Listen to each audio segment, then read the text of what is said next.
औज़ुबिल्लाहिमिनश्शैतानिर्रजीम बिस्मिल्लाहिर्रहमानिर्रहीम। आज उस ख्वास की बात कर रहा हूँ जिस ख्वास मेरा वो प्रॉमिस जो मैंने वादा किया था, ख्वास 1 से लेकर 9 तक पूरे कोर्स की शक्ल में आपके सामने रखूँगा। फिर ये आपके ऊपर डिपेंड करता है आप उसमें से क्या, या ये भी हो सकता है आप मुझसे ज़्यादा बेहतर और अच्छे अंदाज में पहले से ही जानते हो। लेकिन आज आखिरी कड़ी आपकी भी मुंतज़िर है और मेरी भी। मैं बयान करूंगा, आप सुन लेंगे, उसके बाद देखते हैं हमारा सफ़र कैसे चलता है या क्या बयान करता हूं। लेकिन जो वादा मेरे ऊपर बोझ की शक्ल में पड़ा हुआ था उससे मैं यकीनन सुरखरू हो रहा हूं। और हालक मुझे और आपको भी तौफीक दे कि जो भी, जैसे भी, जिस तरह भी करें उसमें हक अदा किसी न किसी हद तक उस चीज़ का ज़रूर करें जिसका आपने वादा किया है या जिसके मुतल्लिक़ आप कुछ जानते हैं या समझते हैं। लेकिन दावा इस हद तक नहीं है कि ये हतमी है, फाइनल है और यही सब कुछ है। हालांकि हमें अज्जी अता करे, हालांकि हमें ऊपर जाते हुए नीचे देखने की भी तौफीक अता फरमाए। मार्फत के बारे में पूछा गया तो इमाम जाफ़र सादिक अलैहिस्सलाम से, तो उन्होंने कहा कि मार्फत दरअसल जब इंसान इल्म की बुलंदियों को छूता है और उसके साथ साथ वो पस्ती को भी मलहूज़े हाथ रखता है और अपनी हकीकत को जानता है कि मैं कुछ भी नहीं, दरअसल मार्फत यही है। हम जब ऊपर जाते हैं तो नीचे नहीं देखते और जब नीचे हो तो ऊपर वालों को देखते हैं। यही हमारी शख्सियत में बिगाड़ पैदा करता है और यही हमें बसते हुए घर को उजाड़ने की भी तौफीक देता है। तो लिहाजा इस चीज़ से बचें। और अब बात करते हैं ख्वास नंबर 9 की। इसकी ज़िंदगी को अगर किसी खास जुमले में रखना हो तो ये रखेंगे कि बावफा अगर 1 से लेकर 9 अदद तक कोई है तो वो अदद 9 है। बाकियों में भी वफ़ा है, लेकिन इसकी वफ़ा सिर्फ शरीक हयात तक महदूद नहीं, दोस्तों तक महदूद नहीं, बल्कि उन अल्फाज तक भी आती है जिनको ये अदा कर चुके और उसको पाया तकमील तक पहुँचाने में ये पूरी काविश और कोशिश। और उसके साथ साथ ही ये हिसाबी किताबी इस तरह के होते हैं कि बाहर का या बिज़नेस का हिसाब किताब करना तो हर बंदे का फ़र्ज़ भी बनता है और करते भी हैं, लेकिन ये घर का हिसाब किताब भी करेगा। और साथ लेन देन में अगर 9 नंबर वाला शामिल है तो हमेशा फ़ायदा मंद 9 नंबर वाला हो रहेगा, क्योंकि ये हिसाब किताब में बड़ा तेज़ होता है और इसके बरक्स हिसाब किताब में शामिल होने वाला अदद हमेशा घाटा उठाएगा। इसलिए ये काउंटिंग या हिसाब किताब वाले मामलात में बहुत तेज़ और शातिर होते हैं। इस अदद की अगर औरत हो, उसकी सारी ज़िंदगी घर को संवारने में लग जाती है, छोटे छोटे कामों में, घर के छोटे छोटे कामों में ये लगाती रहती है। चीज़ें खरीदना, रखना, ये इसकी फितरत में शामिल होता है। लिबास खरीदना, जमा करना, उसको पहनना। और अक्सर इस आदत के लोग जो आप भी जानते हैं वो 9 नंबर वाले निकलते हैं। घर में बैठे हुए भी कपड़े को इस तरह रखना कि उसकी इस्त्री में कोई एक भी दाग ना आए या उसकी सिलवट ना आए, इस्त्री में, घर में बैठे हुए तक भी। इस तरह का वहम व गुमान ये 9 नंबर वालों में होता है। नंबर 8 की तरह इसमें भी शीरी ज़ुबान की उस लेवल तक तो नहीं होती जिस तरह 8 में होती है, लेकिन इसमें भी खुरदरापन और अल्फाज को अदायगी में नरम मजाजी ये नहीं रखता। ख़ास तौर पर जब घर में बोले तो इसकी ज़ुबान थोड़ी सी कड़वाहट की शिकार ज़रूर होती है। अक्सर जिन घरों में आप जाएं और उनमें गमले, फूल, छोटे छोटे ये चीज़ें जो बारीकी की तरफ इशारा करते हैं वो 9 नंबर वाले की ही हैसियत होती है और ये ज़िंदगी भर करता रहता है। अगर इस सह बेअदद की प्रोफेशनल लाइफ की तरफ देखा जाए तो ये जर्नल बहुत बड़े लेवल तक जाते हैं। वफ़ा इनमें कूट कूट कर भरी होती है, इसलिए कभी भी अपनी कौम या अपने मनसब से ये गद्दारी नहीं करते। ये किसी भी चीज़ जिसका तल्लक अकाउंट करने से, अकाउंटिंग हो गया या अकाउंटेंट बनना या इन जैसे मामलात में ये बहुत ही दानिश्वर होते हैं और बहुत आला दर्जे के माहिर होते हैं, तो इनमें कामयाबी लाज़िम व मलज़ूम होती है। ये बेशक फैक्ट्री के मालिक हों लेकिन इतने अच्छे बिजनेसमैन नहीं होते और ख़ास तौर पर शॉपकीपर अगर हो तो इतना अच्छा साबित नहीं होता, क्योंकि ज़ुबान की कड़वाहट इसमें झलकती है। ये बावफा होने की वजह से और स्ट्रेट फॉरवर्ड होने की वजह से अक्सर अपना काम ख़राब भी कर लेते हैं। प्रोफेशनल लाइफ में ये बेबाक होता है, जिस वजह से जो आया मुंह पे कह दिया, या अपने आप को ठीक रखने की तगदो में होता है, इसलिए नुकसान का अहाता नहीं कर पाता या उसको समझ नहीं पाता कि ये ज़ुबान किस कदर मुझे ख़राब करेगी। ये यहाँ तक भी हो सकता है कि उसको नौकरी से निकलवा दें, लेकिन ये झिझकता नहीं। इनके खाने के हवाले से बात की जाए, हर अदद की किस्मत में या तो गोश्त है या सब्ज़ी, लेकिन इस अदद की किस्मत में मीठा है और मीठे को इस कदर इश्क करता है कि उसके इश्क में मुब्तला होकर इसकी टांग कट जाना, यानी शुगर के आर्जे में मुब्तला होकर टांग या बाजू कट जाना, ये आम देखा गया है। और ये मेरे घर का एक्सपीरियंस भी है, हमारी फैमिली में ये हो चुकी हैं बातें 9 नंबर वाले के साथ। तो 9 नंबर वाला शुगर के मामले में अपने आप को एक बहुत एहतियात बरते। उसकी वजह यह है कि ये ढलती उम्र के साथ इस तरह ये चीज़ आती है कि उसको ख़ुद भी खबर नहीं होती। और अक्सर औक़ात घर में रात को पिछले पहर उठ के फ्रिज में से निकाल कर मीठा खाने वाले हजरात कौन होते हैं? वो 9 नंबर वाले होते हैं, क्योंकि मीठे के बगैर इसकी ज़िंदगी ऐसे ही है जैसे बेलगाम, बेबुनियाद, बेमकसद। तो मीठे को ये जाने नहीं देता और इस बात की ही इसको समझ नहीं आती कि हर चीज़ की मिकदार लाज़िम व मलज़ूम है। और ये खाता है, मोटा होता है, और मोटा होते होते इस कदर मोटा होता है कि फिर ये घर वालों के लिए अज़ाब का सबब भी बनता है। और उस मोटापे की वजह से हर एक को परेशान रखना और ख़ुद भी परेशान रहना और उसके हल का सोचने के बावजूद भी मीठा ना छोड़ना, ये इसकी फितरत में इस तरह लाजम है कि जितना भी जो भी जैसे भी इससे हो सके 9 नंबर वाले से, क्योंकि अगर आप मेरी वीडियोस में देखेंगे तो आपको अपना अदद निकालने में आसानी मिल जाएगी। तो 9 नंबर जिसके अदद में शामिल है उसको हर चीज़ से बचने के साथ साथ सबसे ज़्यादा जिस चीज़ से बचना चाहिए वो मीठा है, और उसको अपनी ज़िंदगी से कोशिश करें कि निकाल दें। ख़ास तौर पर जिनकी एज 40 या 45 या 50 तक हो चुकी है, उनको थोड़ा सा परहेज़ करने की बड़ी अशद ज़रूरत है। अगर बेहतर उनके लिए यही है कि वो 30 साल से ही छोड़ दें या उनको कम कर दें, तो वो परहेज़ से, क्योंकि अल्लाह ने हर चीज़ में हिकमत रखी है। और एक बंदा रोज़ ठंडी चीज़ खासकर सर्दियों में खाए जैसे आइसक्रीम, और चंद दिनों बाद उसका गला पकड़ा जाए, तो फिर किसको ब्लेम करें? खुद को। उसकी वजह यह है कि कुछ चीज़ें दुआ से हल होती हैं, कुछ परहेज़ से हल होती हैं, कुछ दवाई लेने से हल होती है। हर एक चीज़ का एक तरीक़ाकार है, लेकिन अल्लाह ने कानून फितरत रख दिया है कि जो ये चीज़ करेगा और लगातार इतनी, उसका गला पकड़ा जाएगा, उसका दिल किसी आर्ज़े में मुब्तला हो जाएगा, उसके दिमागी कैफियत ख़राब हो जाएगी, उसकी आंखें ख़राब होना शुरू हो जाएंगी, क्योंकि ये चीज़ अंडर फितरत आती हैं, ये फितरती अमल है, ये होगा ही होगा। उसके लिए अल्लाह ने हमें हर तरह का परहेज़ दिया है, हर तरह की शफा दी है और हर तरह का पैगाम दिया है।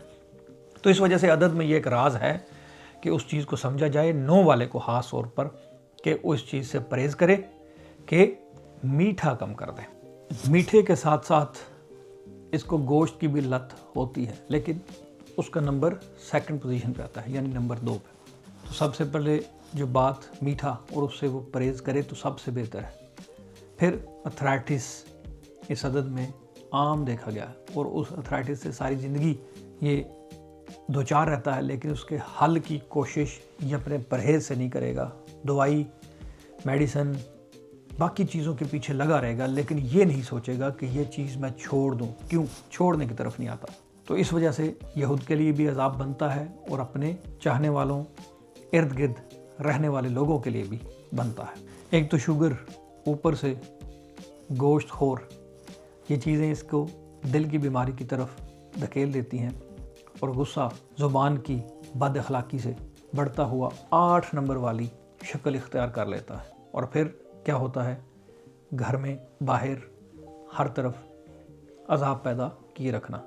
तो ये अच्छी चीज़ नहीं। और अगर इसकी इज़्तिवाजी ज़िंदगी पर नज़र डालें तो अक्सर औक़ात शादी इसकी एक ही होती है, जो कि मुकम्मल, इसमें वफ़ा है, इसमें कुर्बानी का जज्बा है, इसमें साथ निभाने की ताकत है, जिस वजह से इसकी शादी चलती है। अक्सर औरत की एक ही शादी होती है, मर्द की एक से ज़्यादा हो तो किसी न किसी मजबूरी की शक्ल में होगी। अक्सर लोग जो बेऔलादी में भी साथ निभाते हैं वो मर्द की शक्ल में, तो वो 9 नंबर वाले होते हैं।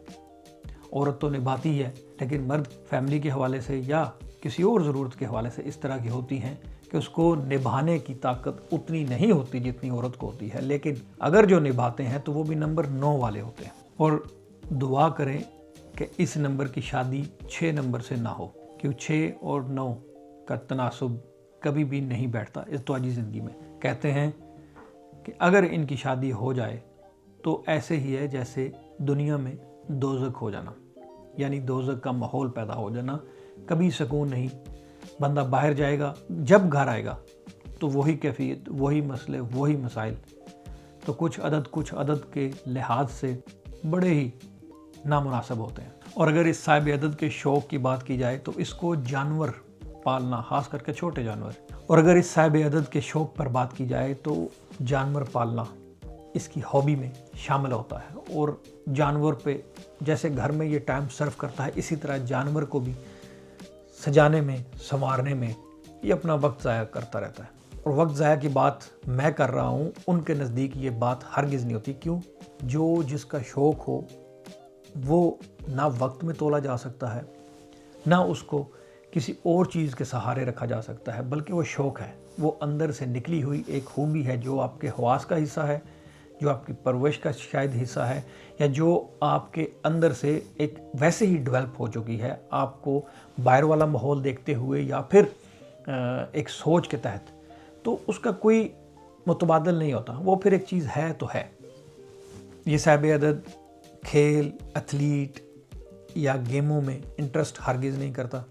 लिबास ख़रीदने, पहनने, इस तरह के शौक़ और घर को संवारने या इस तरह के मामलात में यह अपनी ज़िंदगी सर्फ करता है। शादी ब्याह के मामलात में इसको बड़ा शौक़ होता है, बल्कि शादी ब्याह के मामलात में जो बंदा एक पूरी तकरीब को एक मैनेजमेंट के तहत संभाल रहा होता है, वो भी अदद 9 वाले ही होते हैं। और इसके दोस्त बहुत होते हैं, क्योंकि ये दोस्ती शौक़ से पालता है और जुनून की हद तक निभाता है। इसके अगर शुरुआती ज़िंदगी में 10 दोस्त हैं तो वो 10 दोस्त आस्ता आस्ता अपनी कोताही, अपनी गलती, अपनी गफलत या अपनी कमज़ोरी की वजह से इसको छोड़ेंगे। ये अपनी जगह पे मजबूत रहेगा, उसी जगह पे खड़ा रहेगा जिस जगह पे ये शुरू में था। तो दोस्त का अहाता इसका काफ़ी लंबा और अच्छा खासा होता है, और उसमें वफा का एलिमेंट भी अगर रखता है तो ये अदद 9 वाला रखता है। और इस खासियत की वजह से महफ़िलें सजाना, तकरीब का इनकाद करना, मामलात में इंटरेस्ट होना, ये भी इसी की हॉबी है। इनको म्यूज़िक का शौक़ होता भी है और नहीं भी, ये एलिमेंट इनमें है भी, यानी प्लस में भी है और माइनस में भी है। तो इस वजह से इसका शौक़ डेवलप होता हुआ, या कभी अक्सर औक़ात आप 9 नंबर वाले को गेमों में दिलचस्पी देखे तो ये देखने की हद तक होती है, खेलने की हद तक नहीं होती। और अक्सर आखिरी उम्र के हिस्से में जब मर्गे बिस्तर पर होता है तो इसकी औलाद जायदाद की तरफ तवज्जो देती है, ना कि अपने बाप की तरफ। चाहे उसकी कोई और भी रिश्ता हो, तो 9 नंबर के हवाले से वफा ना निभा सकता है, ना उस तरफ देखता है, और इसकी ज़ुबान की कड़वाहट भी इसकी बुनियाद होती है। तो अगर किसी जुमले में इसको ढालना है तो वो एंड पे यही जुमला होगा, वफा इसमें कूट कूट कर भरी है, ज़ुबान की सख्ती इसमें शामिल है, ख़ुद को बनाना और ऊपर लेकर जाना ये बाखूबी जानते हैं। इस्तवाजी ज़िंदगी अमूमन अच्छी होती है, लेकिन ज़ुबान की सख्ती इसको मजबूर ज़रूर कर देती है। जायदाद बनाना और बुढ़ापे तक उसको खर्च ना करना, जो कि आ जाके औलाद के काम आएगी, या बंटवारा उसकी मर्गे बिस्तर पर ही होगा, ये इसमें आम बात है। लें जी, मैंने अपने वादे को पूरा करते हुए उन वीडियोस को आपकी नज़र कर दिया, चढ़ा दिया, आपको दिखा दिया, बता दिया, ताकि आप इसमें से मज़ीद इल्म के जौहर निकालें और इस चीज़ को बखूबी समझें। इल्म उसी की मिरास है जो इसको बखूबी जानता है, यानी इल्मुल अदाद की निस्बत जनाब हज़रत अली इब्न अबी तालिब से है, और हरूफ अबजद का इल्म उन्होंने ही सिखाया, और अहले इल्म हज़रात इसको बखूबी जानते हैं। जो उनके साथ रग़बत रखते हैं, जो उनकी निस्बत अपने साथ जोड़ते हैं, वो यकीनन इसमें मज़ीद अरूज की तरफ जाते हैं। लेकिन ज़्यादातर अलूम उसी दर से आए हैं, तो हालांकि हमें उस दर के मज़ीद करीब होने और इल्म को हासिल करने और उसको समझने की तौफ़ीक अता फरमाए। इल्म किसी की ज़ाती मिरास तो है नहीं, जिनकी है उन्होंने तकसीम कर दिया, उन्होंने बता दिया, उन्होंने समझा दिया। बाकी इंसान की अपनी फितरत, जहन, सोच और कुशादा दिली पर है कि वो किस तरह अपने इस इल्म को बढ़ाते हुए आगे कदम बढ़ाता है, या फिर पस्त हाली का शिकार होकर फ़र्क में ढल के मैं लफ्ज़ फ़िरका नहीं शुरू करना चाहता था, इसलिए मैंने एक फ़र्क डाल दिया, क्योंकि मैं कंट्रोवर्सी या नेगेटिव पॉइंट या कोई ऐसी चीज़ नहीं लाना चाहता जिससे इल्म महदूद हो जाए और हर कौम इल्म के हवाले से तरक्की करती रही और हम रुके रहे। मैं अपना हक़ अदा कर रहा हूँ, आप अपना, और ये सिलसिला, ये कारवां चलता रहे। बाकी अजर देने वाली उसकी ज़ात है।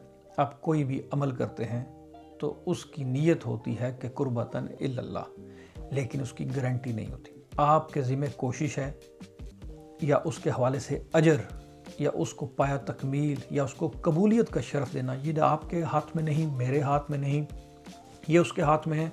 उसका काम उस ज़ात को करने दें, आप अपना काम करें और इसी सिलसिले को आगे लेकर चलें और बढ़ाएं। कोशिश करें कि जहाँ तक हो सके, जैसे हो सके समझाएं, बताएं, और जो फंसा हो मेरे जैसा या किसी और जैसा, उसको निकालने की कोशिश ज़रूर करें। बहुत लंबी बात हो गई, मैं लेक्चर आपको बिल्कुल देना नहीं चाहता, कोई अल्फाज की ताकत आपके ऊपर सर्फ नहीं करना चाहता, ना किसी और एंगल में आपको कुछ कहना चाहता हूँ। बाकी आप अपनी ज़िंदगी इंजॉय करें, जिएँ, मैं अपनी ज़िंदगी इंजॉय करूँगा, जीऊँगा। बस हालत बेहतर करे आपके मामलात को भी, मेरे मामलात को भी, और अजर अता करे जो भी हम कर रहे हैं। बाकी वो जाने, आप जाने, मैं जानूँ, जिस तरह चल रहा है मामला चलता रहे। मैं कोशिश आगे भी करूँगा। इस अदाद के हवाले से मैं वादा नहीं कर रहा, जो मैंने वादा किया है वो मेरे ऊपर बहुत बड़ा बर्डन था और है भी, और जो कि आज मैं ख़त्म कर रहा हूँ। मेरी 5 साल या 3 साल पहले वीडियोस चढ़ी हैं, जिनके बाद ये सिलसिला रुका है। मैंने दोबारा, और तब से लेकर अब तक मेरे अंदर ये चीज़ थी कि मैंने एक चीज़ बोली है और उसको किया नहीं, लेकिन हालिक ने दोबारा तौफीक दी, उसने इसको पाया तकमील तक पहुँचाया और मैंने अपना हक़ अदा करते हुए आपकी तरफ इस चीज़ को सौंप दिया। मेरी ज़िम्मेदारी पूरी होगी। आगे जो आने वाली वीडियोस हैं या जो चीज़ें हैं उनका मैं वादा नहीं कर रहा, मैं कोशिश करूँगा अगर जहाँ तक मेरे से हो सका, जो डिटेल, मुझे एक बिस्मिल्लाह के बारे में भी कमेंट्स आए हैं कि उसके मतलब बहुत बड़ी इन्फॉर्मेशन है, बहुत डीप इन्फॉर्मेशन है उसके मतलब, और ऐसे ऐसे राज हैं उसमें कि सोचने वाला, जमा करने वाला, या देखने वाला, पढ़ने वाला, सुनने वाला भी दंग रह जाए। तो कोशिश करें आने वाले वक्त में उस पर बात की जाए। तो हरूफ अबजद ना इतना महदूद है जितना मैंने बताया, ना इतना कम है जितना मैं बता सका। ये बहुत वसी है, बहुत बड़ा है, और बहुत ही इसके एंगल हैं जो खुलते हैं और ये बहुत दूर तक जाते हैं। आप भी समझें, मैं भी समझूं, और आगे लेकर सिलसिला चलें। खुदा हाफिज़। इंशाल्लाह फिर मुलाकात होगी। कैसे होगी, कब होगी, किस तरह होगी, इसका पता नहीं। खुदा हाफिज़।